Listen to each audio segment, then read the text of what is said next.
Hello folks, welcome back. In today's video we'll be talking about risk management. Our last video we talked about demon finder, so I hope you've done your own due diligence, and today we'll be going into risk management, and the next video will be for the model. So you see how we're taking everything step by step. First of all, you identify what are the things that was holding you back last year, and then understanding that risk is everything. Yeah. Mainly because if you don't have your risk well dialed in, you are going to always lose the profit you're making, and if you're not making profit, you always be making losses. So I make sure I try to make it as simple as possible, a simple risk management where you'll be able to abide by, and hopefully you will see changes in your trading. And like I said, if you don't do something different this year, you're only going to see the same result as of last year. So the question is, are you really ready to change the result, or do you still want to be in the same place? So we're going to risk management today, and for example, we have an account of let's say we have an account of, let's make it simple, $100, right? Okay, let's say we have an account of $100 right there. Yeah, let me make this big, right? So we have an account of $100 right here. Now, going into every week, what I want you to do is to know what will be your risk for the week. That is, what will be your maximum risk for the week. Even you go on a tilt mode, this will be the maximum risk for the week. So what will be the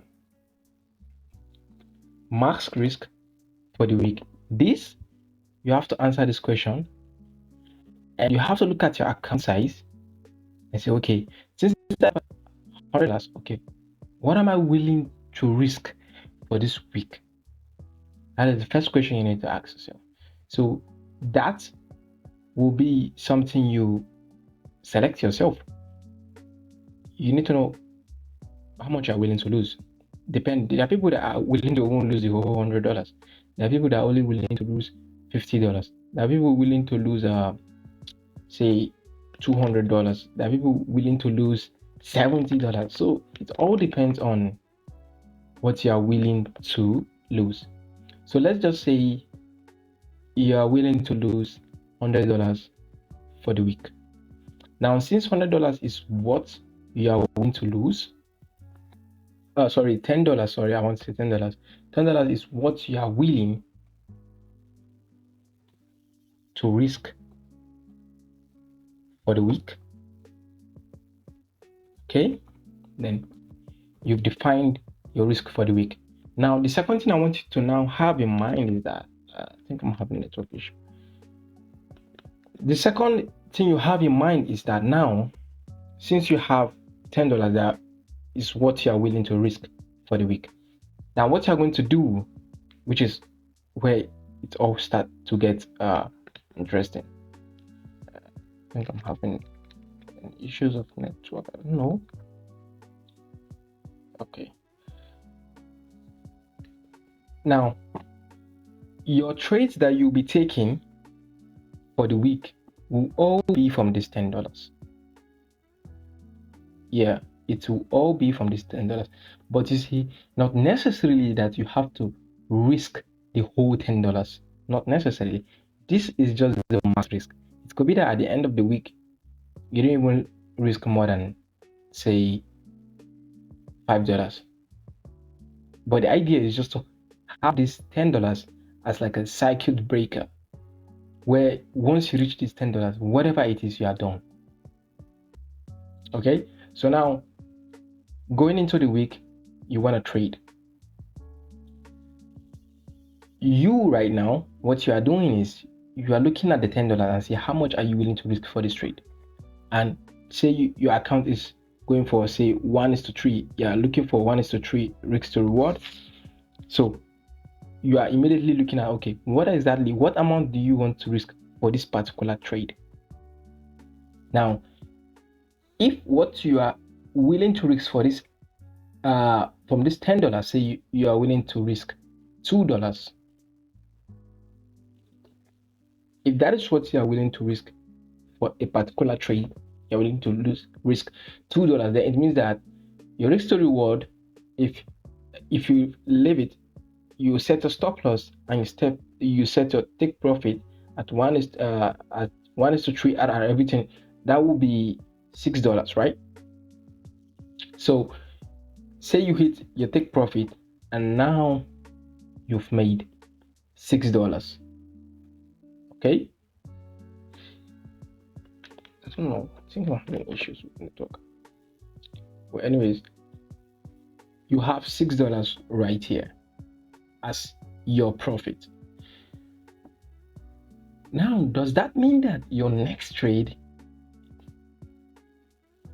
your total risk for the week will be $10 because it's $6, so everything's 16?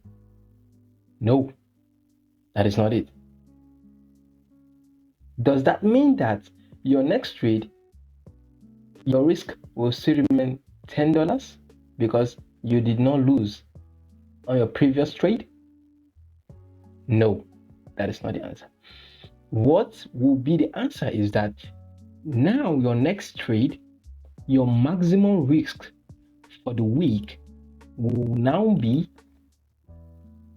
$8. You risk $2. The price did not take out your stop loss. You made profit instead. But as the week is still unfolding, you should understand that for every risk you take, like a bullet, and once you shoot a bullet, you cannot bring it back. So this $2, excuse me, it's like a bullet. As you risk this guy, it is gone. So what you are left with is $8 for the week. Now imagine that the remaining trades you took for the week, imagine that you kept losing $2. At the end of the week, if you keep losing and you end up losing the whole of this $8, right? Remember, you made $6 and you end up losing the whole of this $8. Now, do you see the magic? You have $6 for your profit, and now you've lost, say, the whole of this $8. So that means for the week, what you only your will be just $2.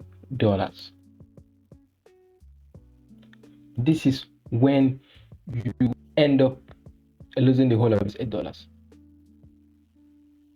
But had it been your maximum risk, stay at $10, and you end up losing the whole of the $10, then it will be more than $2, right?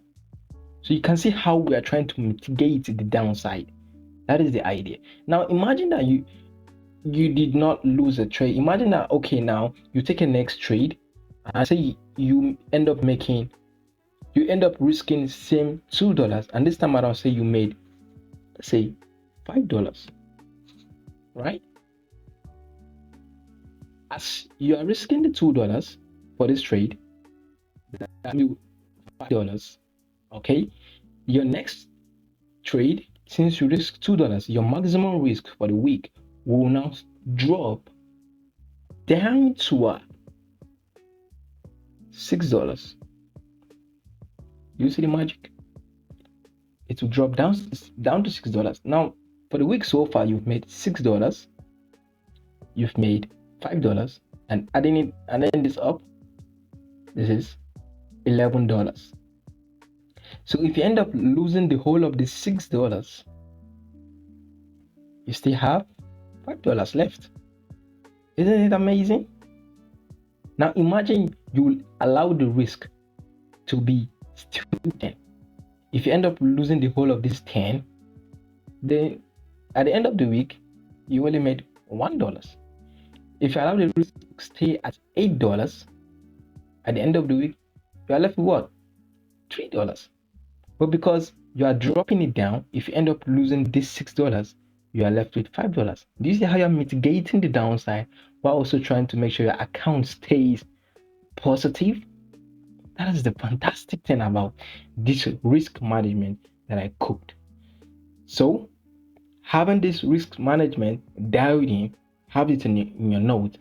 My next video will be the model that I'm willing to share with you all, where if you have this model, I don't know, but I just know you're gonna do wonders with it. That is one thing I know for sure. If you do your due diligence, work with the demon finder, work with this risk management and the model I'm sharing with you, and trust it, you are really going to do something different this year. And something different means you find different results. So anyways, I hope you find this video to be very insightful, and I will see you in another video.